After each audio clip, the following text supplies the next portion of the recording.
Hello and welcome to this new edition of Reporter on France 24. For centuries, it has been a crucial passageway through the Mediterranean to North Africa. The Strait of Gibraltar preserves its mystique, but right next door lies a dirty secret, just to the west in the Bay of Gibraltar and the port of Algeciras. Here in the 1960s, under Franco, one of the biggest industrial zones in Spain was established. In total, there are 19 heavy industrial installations, including a petrochemical refinery and factories. Environmentalists are now raising the alarm. They say studies have shown heavy pollution in the vicinity. The local population is at risk and the bay's ecosystem disappearing. Well, let's take a look at this report from our correspondents Adeline Percept and Clément Perrault. Gibraltar. The British rock is at the centre of a real water motorway linking the Mediterranean Sea to the Atlantic. 100,000 ships pass through here each year. Most of them stop off in this bay. 7 mini oil slicks in just 3 years. The bay's been dubbed Garbage Bay. We're boarding a speedboat with Janet and Moses, 2 ecologists from Gibraltar. In the shipping channel, we approach a floating petrol station. The large white ship has stopped off in the middle of the sea to refuel from the black ship, a process called bunkering. With its duty-free fuel, Gibraltar has become a world leader in bunkering. Floating petrol stations in Gibraltar sell 5 million tonnes of fuel a year. This is an area for dolphins and a lot of resident marine species that are affected by the spills or the movement, the noise. Then you've got the risk of collision, and this has happened, and it's due to the lack of proper cooperation between the Gibraltar and Spanish port, because the overriding political situation has prevented them from setting up proper systems. But this is now changing. We hope it will change fast enough to avoid a really serious accident from happening, which would give us a Gulf, a Gulf of Mexico oil spill. While most floating petrol stations are managed by the authorities in Gibraltar, the fuel comes from this enormous Spanish refinery a few kilometres away from the rock. There is booming trade between Spain and the UK here, despite the rock being the centre of a sovereignty dispute. At the foot of the refinery is the beach of Colonia, where factories have forced out a once thriving fishing trade. Today there are no more than a handful of fishermen left. They say life on the bay is dying out because of pollution.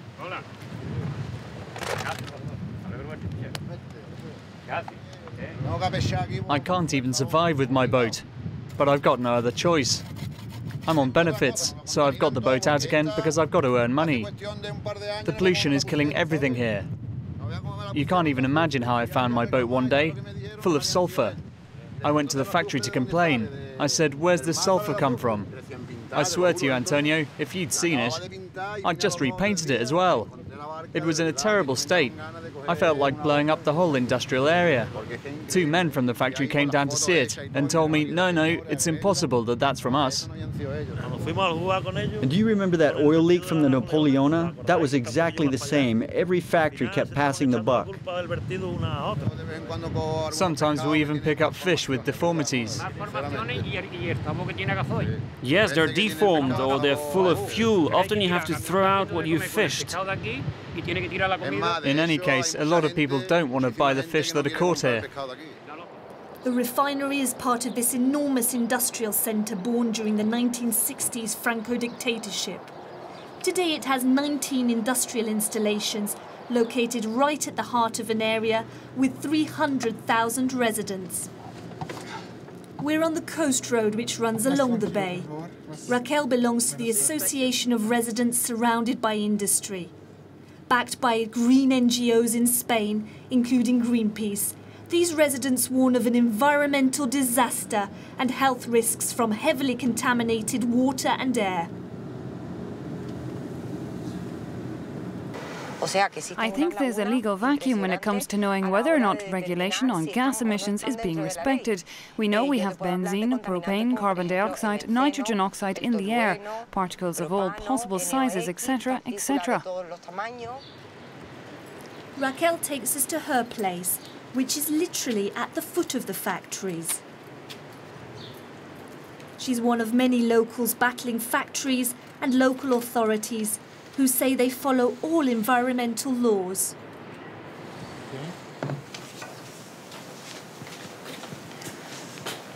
Well, this is my bedroom window, and as you can see, I have an enviable view.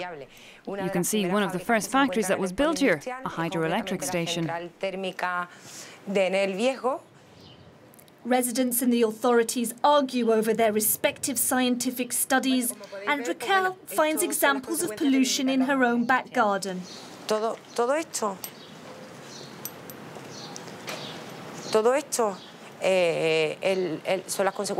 What you see here gets onto everything, in contact with the air, the road, pavement, cars, the washing, plants, tables.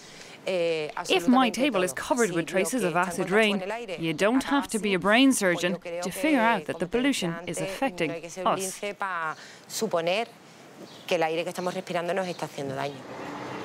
Among the concerns of ecologists are the frequency of certain diseases and conditions, from allergies to cancers and fetal deformities. Since the 1960s, Dr. Garcia Balaguer has worked as a gynaecologist here in the Spanish town adjoining Gibraltar. He shows us a recent scan of a 7-month-old fetus. The baby has hydrocephalus. It's an increase in the cerebrospinal fluid. The skull gets very big. The mother of this child is 7 months pregnant.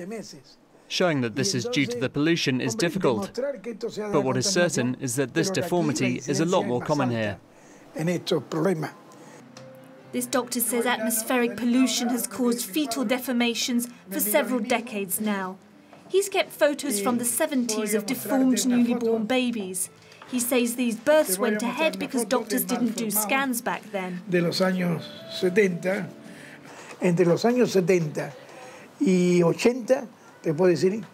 In the 1970s and 1980s, the industries here definitely had a negative effect on public health.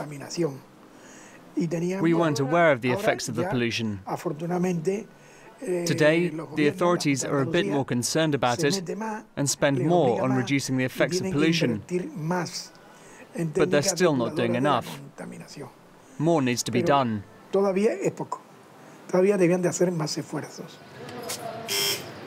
Raquel is not alone in her struggle. We're in her small town of Quimica. She takes us to her neighbour Isabel's.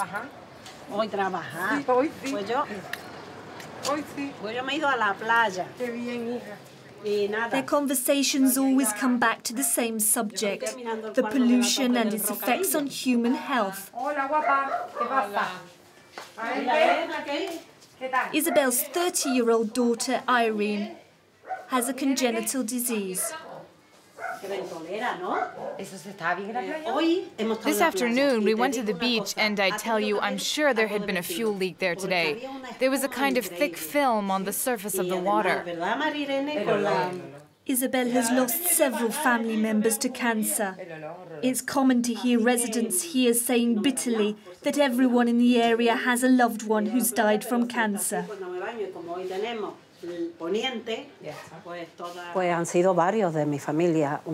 Several members of my family have died from cancer. My uncle, my brother, my husband, who died at 59, and 2 years ago my sister died.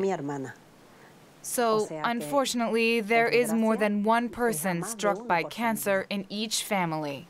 Then there are many problems of genetic mutations.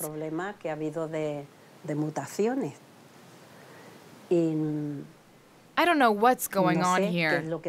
It's as if we bother people when we talk about what's happening. We don't want to fight with anyone in particular. What we're asking for, what we want, are proper studies, and for someone to investigate the cause of all these cancers and tumors. de tanto cáncer, sobre todo de tantos tumores. We drive into the industrial centre towards Cepsa refinery, one of the largest companies operating here.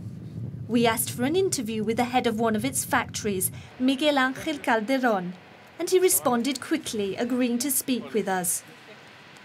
The scientific studies he shows us draw radically different conclusions from those of the ecologists.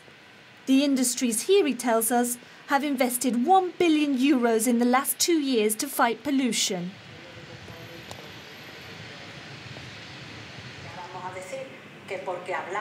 We show him an extract of our interview with Isabel.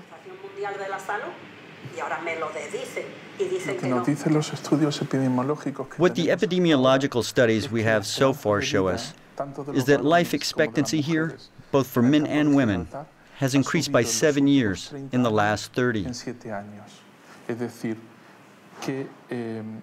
Male life expectancy has increased 6.4 years from 1976 to today, and that of women has gone up by 6.5 years. All the scientific studies the factory head sends us have been carried out by universities commissioned by the regional government of Andalusia here in Seville. However, a European Parliament Commission has just supported the position of those like Greenpeace, demanding a new, exhaustive, independent study. Josefa RUIZ is in charge of health for the regional Andalusia government. The European Parliament simply never asked us for the information that we have at the Andalusian government. The Commission of MEPs was based on information from the Spanish Ministry of the Environment, the environmental parameters, but no one asked for the studies carried out by our health services at the Andalusian government.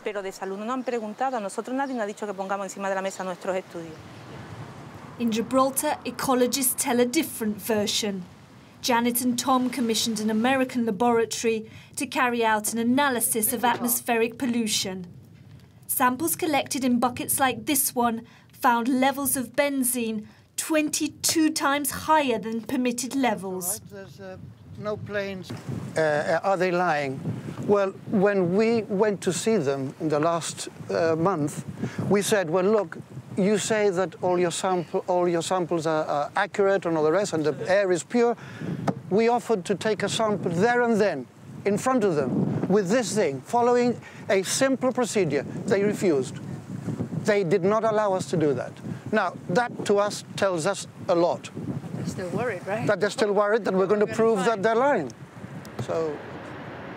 The near future holds yet more industrialization for this region. A few miles from here, Morocco is in the middle of developing its own large industrial port called Tangier Med. But for the moment, the authorities in Spain, Gibraltar and Morocco have no joint plan to protect the environment in the Straits. Adeline Percept, you're the author of this report. Thank you for joining us. Now, we've seen it in your report. Environmentalists are raising the alarm. Some locals seem to be extremely worried about the pollution in the bay, and yet people seem to continue to live there. That's right. I could give you an example in the way of an answer. It's Raquel. We asked her why is she still staying here, and her first answer is quite simple. You just can't sell your home right next to these plants. There are no buyers. And the second answer could be, well, you can see that people really are struggling. They're fighting to keep a hold of their territory. They don't want to give up their land. They want to win and win over the industrial expansion. Now, there is clearly a war going on between the environmentalists and the authorities. Each side commissioned scientific studies, and they seem to have come to different conclusions.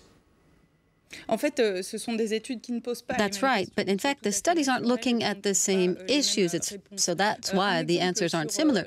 If you look at issues about cancer, for instance, the environmentalists are looking at a study called the Official Atlas on the cancer mortality rate in Spain, and in this particular area they see that there are much more frequent occurrences of, say, lung cancer, larynx cancer, And they're looking at, is this not because of the pollution then? Whereas on the other hand, the authorities and the plants, the factories say, okay, that the mortality of over 65 isn't really that much higher in this particular area. So you can see there's no comprehensive study that looks at all of the different types of, say, suspicious or suspected illnesses. And that's what the environmentalists don't have. But the European Parliament is going to look at this.